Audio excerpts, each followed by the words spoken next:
नमस्कार मंडळी. लोकसभेच्या निवडणुकीला 2 वर्ष पूर्ण झाली. 4 जून रोजी हा निकाल लागला होता. शिर्डी लोकसभा मतदारसंघातून वंचित बहुजन आघाडीचे अधिकृत उमेदवार म्हणून आदरणीय बाळासाहेब आंबेडकरांनी मला प्रतिनिधित्व करायची संधी दिली. एक चांगली निवडणूक त्यावेळेस आम्ही लढलो होतो.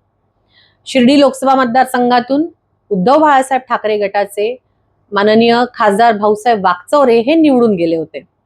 आता गेले 2 वर्षामध्ये खासदारांनी नेमकं काय काम केलं, कुठपर्यंत कामं झालेली आहेत याचा लेखाजोखा मांडणं अपेक्षित होतं, पण असं काहीही त्यांच्याकडून झालेलं दिसत नाही.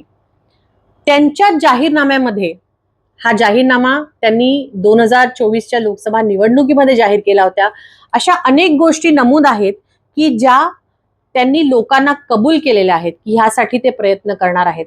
खरं तर खासदारांनी आणि त्यांच्या टीमनी ह्याबद्दल स्पष्टपणे भूमिका मांडली पाहिजे, पुढे येऊन बोललं पाहिजे की कुठली कामं कुठपर्यंत आलीत. सगळीच कामं काही 5 वर्षात होणार नाही हे आम्हालाही समजतं, जादूची काडी कोणाकडेच नाही, पण किमान लोकांपुढे येऊन आपली भूमिका मांडणं की कामं कुठपर्यंत आली हे त्यांचं काम आहे, पण ते होताना दिसत नाही.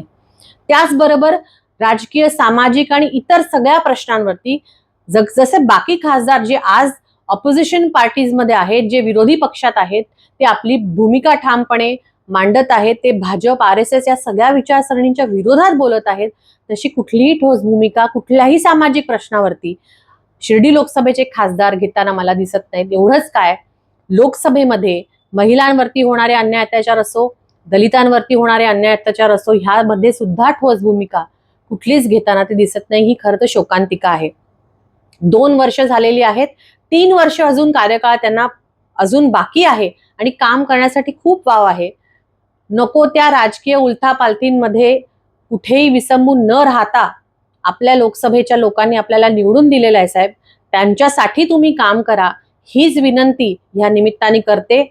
ऑपरेशन टायगर आलं की तुमचं नाव सातत्याने पुढे येतं, पण शिर्डी लोकसभेचा एकही प्रश्न ज्वलंतपणे मांडला आहे किंवा त्याच्यासाठी भांडला आहेत याची बातमी कधी होत नाही.